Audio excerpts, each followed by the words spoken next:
Hello and welcome back to yet another news segment on Rainbow Six Siege, where this time we will be talking about the implementation of a pick and ban system, which we now have the mechanical details of.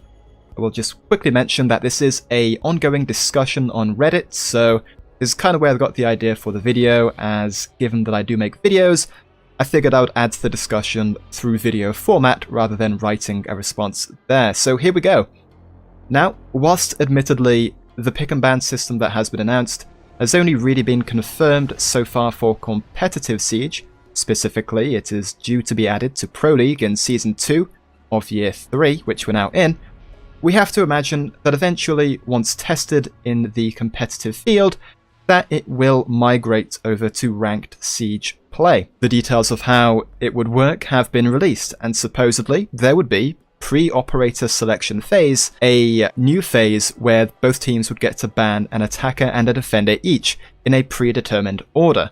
The order of this would be defenders banning an attack operator, attackers banning an attack operator and then flipped over, attackers banning a defender, and defenders banning a defender last. All of this will be shown to each team, and so essentially both teams now will know what operators their opponents have chosen.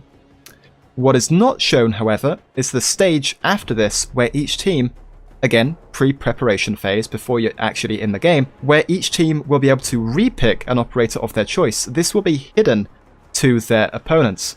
So if your strategy has kind of been banned and countered in the pick and ban stage, then you can kind of pretend to go for one strategy and then slightly twist it by re-choosing one of your operators. So given that this happens pre-preparation phase, it sounds to me as if every round each team can re-pick an operator after picking their first 5 choices from the available non-banned pool of operators. These bans will last per map in Pro League, although naturally in ranked play they would probably just last until the end of the ranked match, as banning new operators each time a round starts would be rather silly, given how many rounds can happen in ranked. In addition to this ban, pick and re-pick phase, matches in Pro League, again assuming this all comes to ranked, will no longer have alternating rounds. This means that the attackers will attack 5 times in a row, and then swap over to then defend 5 times in a row. So those are the details, but what are my opinions? And I will largely be ignoring the removal of the alternating rounds and focusing instead on the pick and ban system implementation. So, quite frankly, most games that feature characters with unique abilities and have a competitive scene typically also implement a pick and ban system. The easiest comparison to make is to the MOBA or Dota-like genre, as, similar to Siege, they feature unique characters with unique abilities and therefore unique strengths and weaknesses. And almost universally across all MOBAs, they all utilize a ban system in their ranked and competitive settings. This serves the critical purpose of handing power to the players in the sense that if you know what the other team has, to reference this back to Siege, if you know that the other team has, the world's #1 buck player, say, an absolutely godly buck player that no one else can beat, then you can potentially ban out that buck from the operator pool and save yourself the hassle of dealing with that later down the line. In essence, a ban system simply lets you curb your opponent's strengths in addition to hopefully work towards yours. It also provides strategic depth, in that if you know your opponents love to use a mirror castle defensive operator strategy, you can specifically target that, ban those operators out, and remove said strategy from your opponent's available repertoire of defensive plans. And the same deal goes for offense, naturally.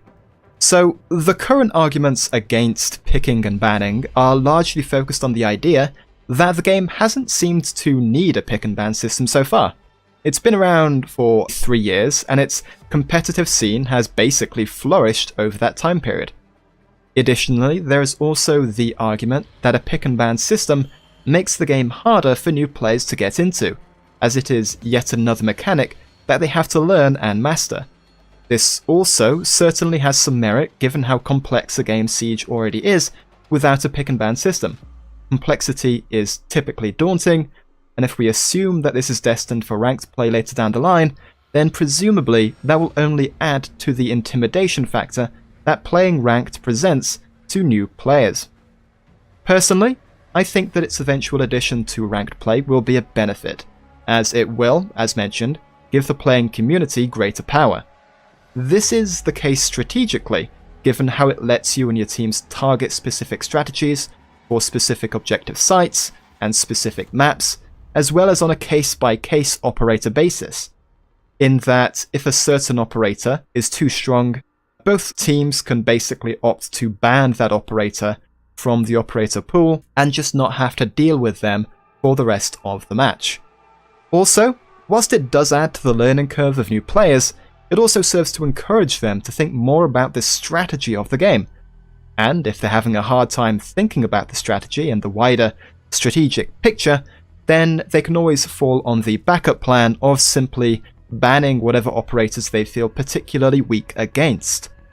Admittedly, this kind of brings up the argument that new players in Ranked will never get better against their much weaker operator matchups, the operators they're weak against, as they will simply ban them out and never improve because they'll never play against them, but overall, I think that the system will be worth it.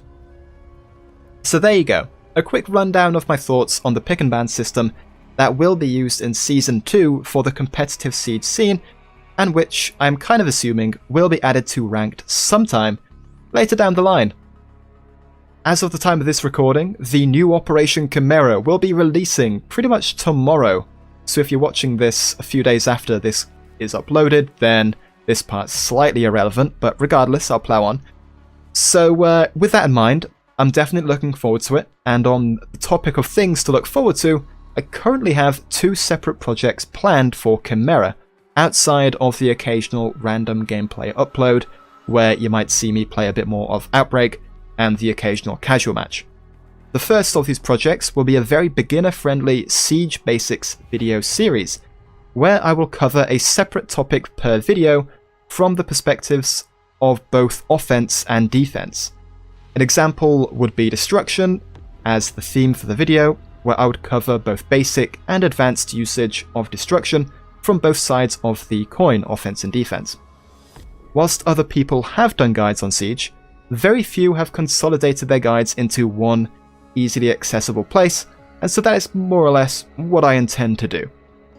My other planned series will be my first experience of Ranked Siege, which should be an absolute blast, if kind of scary. I will be starting off with coverage and analysis of my first ever ranked placement matches, and from there, well, who knows?